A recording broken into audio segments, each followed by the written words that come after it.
Congratulations, you have decided to start your own business. These are exciting times with a revolution in the world of AI, with evergreen businesses booming, with the world of infra, real estate, e-commerce, everything is moving at the speed of light, and this is the perfect time to start your very own business. More than 90% of startups will fail.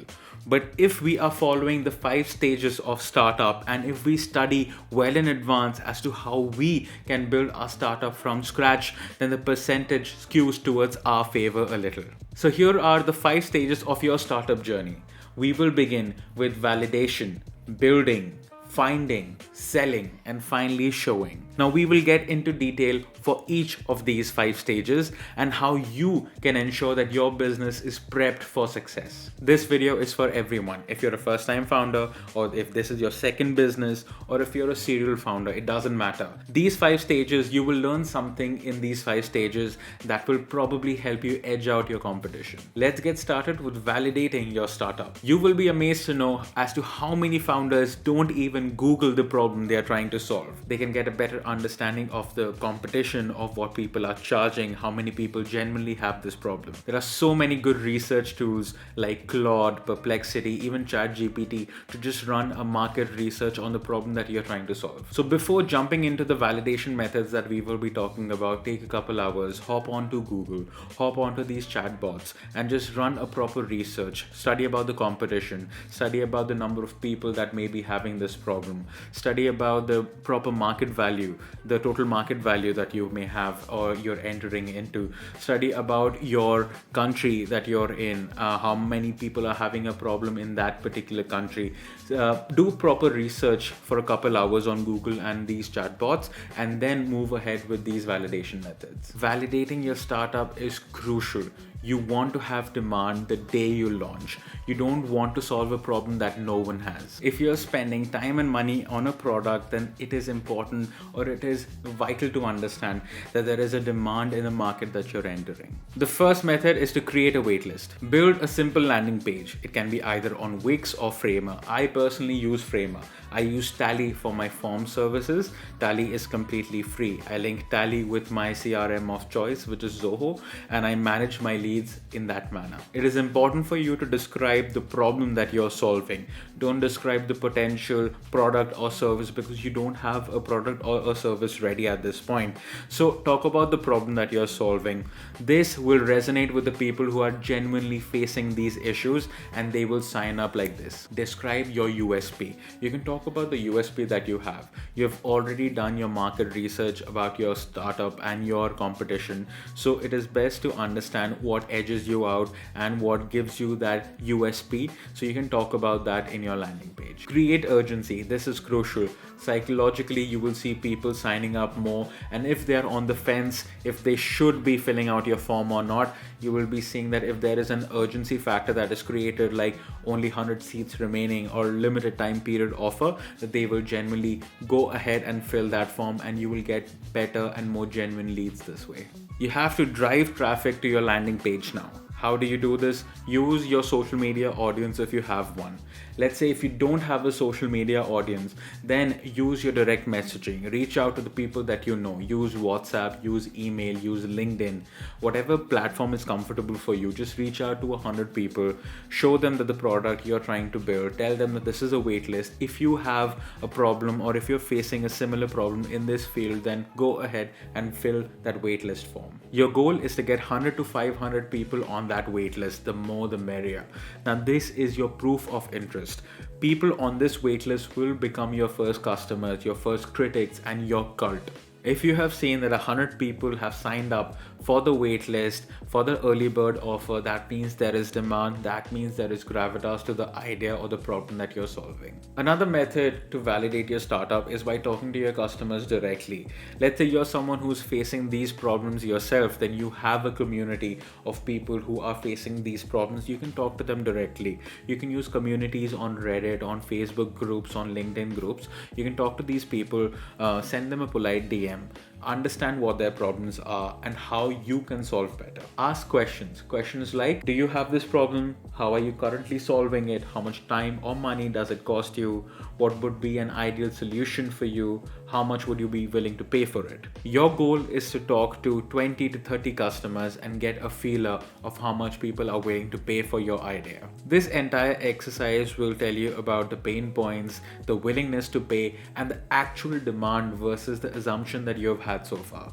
Another thing that I love to do is to talk to professionals in this space. Find experts through LinkedIn or Twitter and send them polite DMs. Talk to them about the problems that you're trying to solve and generate a conversation, an organic conversation between the two. Once you've had an authentic conversation, then slowly you can ask them if they will be willing to jump on a quick call for 15 to 20 minutes to further discuss the problem that you're trying to solve. You can talk to them about the problem that you're trying to solve, the demand that they see in the market, and how you can solve the problem better. They can even give you insights like supplementary problems that you should also focus on while solving the big agenda that is in front of you. Do about 5 to 6 conversations with these industry experts.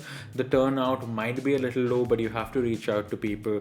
During this process, you will get to know a lot more. You will get to know things like the market size. You can get to know the customer segments, the real versus the hype problems, and the competitive landscape of the problem that you're trying to solve. And the biggest way of validating is by pre-selling. If people are ready to pay you before you have a product or a service ready to go out of the door, that means there is a real pain point that you are solving. So reach out to these customers, reach out to the people who have joined your waitlist, ask them if they are willing to pay a small fee to be on that early bird list. If you can pre-sell to 5 to 10 people, that shows real commitment. And my friend, that means you have an idea worth investing your time and your money in. Now let's move on further. You have validated your startup, you know that there is a demand, but now you need a product that you have to launch. So now we will be focusing on the MVP, or the minimum viable product. I have often seen that founders try to build that perfect product with 100 features. This will easily take 6 to 12 months, and the biggest problem is that you are not launching fast. So the biggest tip that I can give at this point is that focus on just one core feature, focus on just one thing, one platform, one feature, one price, and then roll it out as soon as possible. The main aim for this entire thing, for step 2, has to be you have to launch as quickly as possible. This has to be in a week or at max 2 weeks. The MVP philosophy is to build the bare minimum that will solve one core problem. So keep this in mind and start building your product. Use technology. Use applications like Lovable, Bubble.io, and Flutterflow to spin up your first MVP. If you have a physical product, then you can start selling from day one itself. Just simply start your account on Instagram and start selling on Instagram or Facebook. Reach out to Facebook groups. That is your MVP of spin up a proper Shopify website in the background. The entire philosophy has to be to keep it cheap and iterate as quickly as possible and launch quick. One disadvantage that people don't often talk about is that once you are trying to scale, then you will probably have to rebuild the applications that you built using the vibe coder tools. But the best part is you have paying customers, you will have some employees, and you will have a team ready to build that application as quickly as possible. And in the meanwhile, you can sustain on that vibe coder tool that you spin up in a couple weeks. When you're building a basic application, don't focus on 100 features. Just focus on one core feature. If you're building, let's say, a scheduling application, focus on just booking a meeting. That is your MVP. You can also have manual MVPs. Doing things that don't scale for your first 1,000, 2,000 customers might be the best way to ship fast and iterate quicker. Manual things can be, if you are a marketplace platform, then physically get the leads and then physically go to vendors, get out in the market and get those connections and get those commissions rolling. I'm just giving an example. This can be something on an even bigger scale. If you have a courses platform, then you can manually be teaching the first course yourself. So those are certain ways that you can launch your manual MVP, and that is something that can be done quick. You can iterate even quicker. Doing things that don't scale is a YC motto that we all should follow. What will be the pluses if you're launching quick? Market feedback will be key. You will understand the problem you're solving better. Once you have paying customers, you will understand the critical points that they have and what actually you should be building. Speed will be your advantage. Being a startup, being nimble is key. You don't have to get into decision-making dilemmas, proper meetings about certain features. If you're a startup, you have nothing to lose. Start building, start shipping. I have seen startups ship features on a daily basis as well. And finally, launching fast matters because the real data beats all the assumptions that you've had so far. So what are some core success metrics that your MVP has worked? You have built it in less than 2 weeks. It solves one core problem well. Customers actually use this. And finally, customers are using your product or software and giving feedback immediately. Now you have a validated idea. You have an MVP. The next step is to get your first 10 paying customers. Now, how do you do this? I have already created a video that will show up over here. You can go there and see how you can get your first 100 customers organically. But we will quickly be going through this on this video as well. I have seen founders try to get thousands of customers at launch. Obsess over only getting 10 customers. If you are getting your first 10 paying customers, then you have already won at launch. Your 10 customers will give you feedback over the product that you have already built. They will be your paying customers. They will prove that people are ready to pay for the problem that you're solving. They will provide testimonials that will be essential to create validation on your startup website. And I have seen your first 10 customers who are usually loyal will refer others if they find that your product or service is useful. For me, 10 raving fans will always beat 100 lukewarm customers. To find your first 10 customers, use direct outreach, as we had mentioned previously, on social media, on WhatsApp. If you don't have the social media following, then go on to email, onto WhatsApp, use your contact list and send messages to people. Tell them that you're launching a product like this. If they have a problem in a similar realm, that they can probably sign up for your waitlist and then start paying you as your first customer. Use communities, go on to Reddit, Discord, Facebook, Instagram, LinkedIn, go on to communities, talk to people who are having this problem, reach out to them, and then suggest that you have a solution for the problem that they are facing. Use partnerships and referrals. Partner up with people who are already in this industry. It is usually easier to do so if you've been a part of this industry and you're solving a problem in it.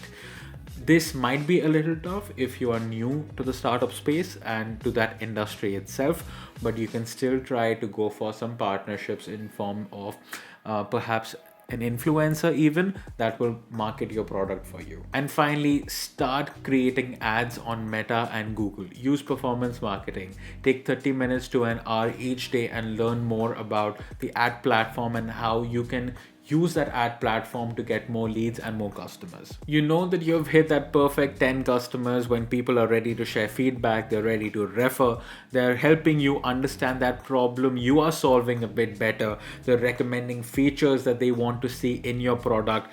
They have a community mindset. They want you and your product to succeed. These 10 fans will help you build your successful business. The next stage is actually charging money.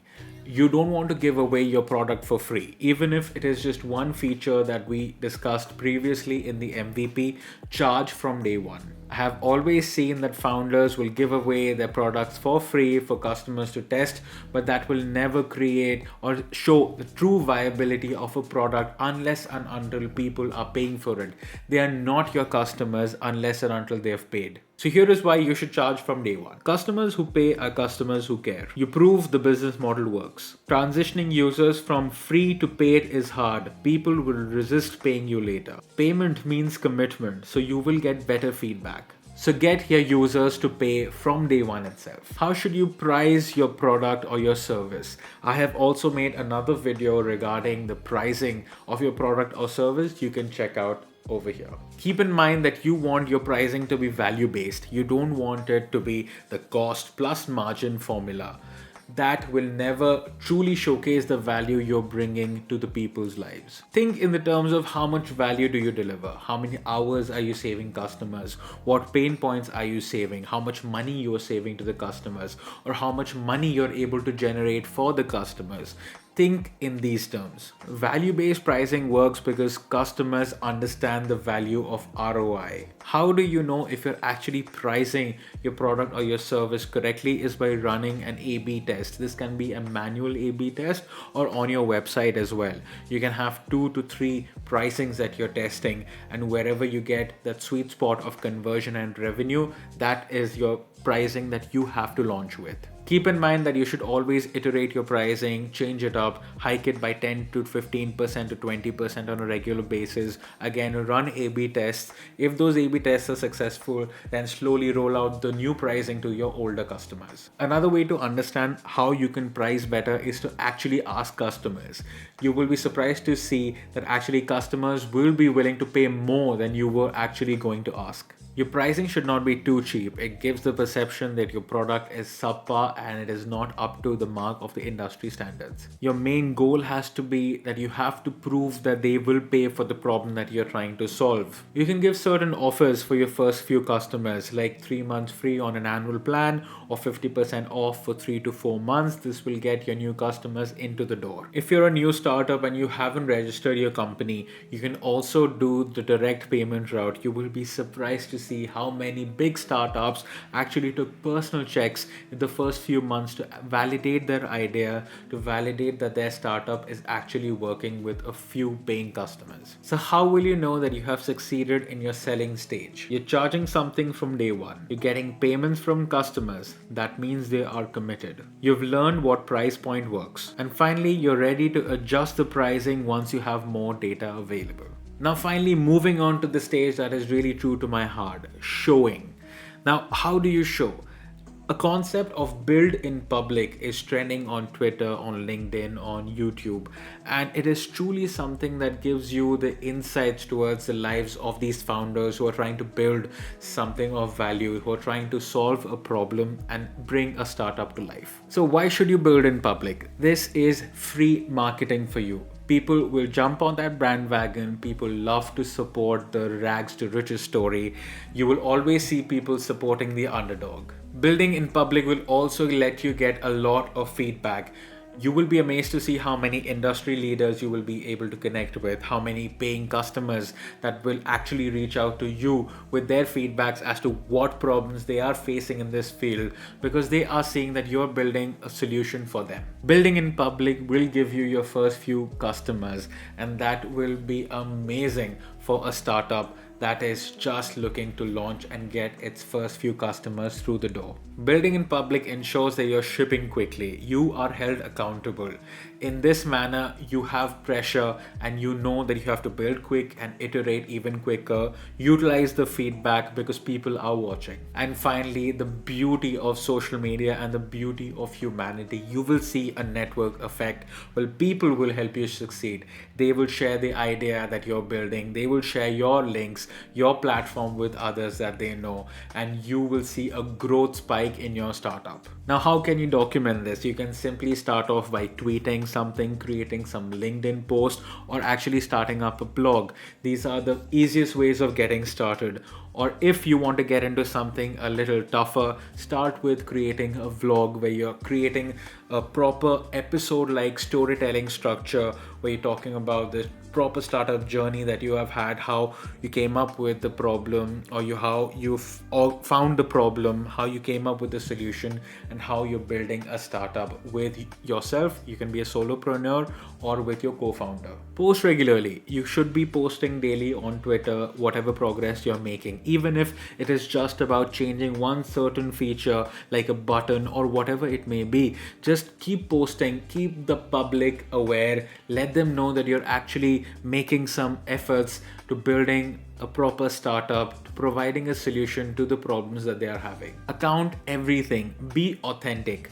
Your wins and failure, everything matters. Even if you're failing, even if certain features are not working or the entire startup doesn't work, you will have people who are actually cheering for you, who have seen you build it from scratch. Even if it doesn't work out, they will be your followers. They will be with you throughout your next ventures or whatever you are doing next. So take 15 to 20 minutes out each day.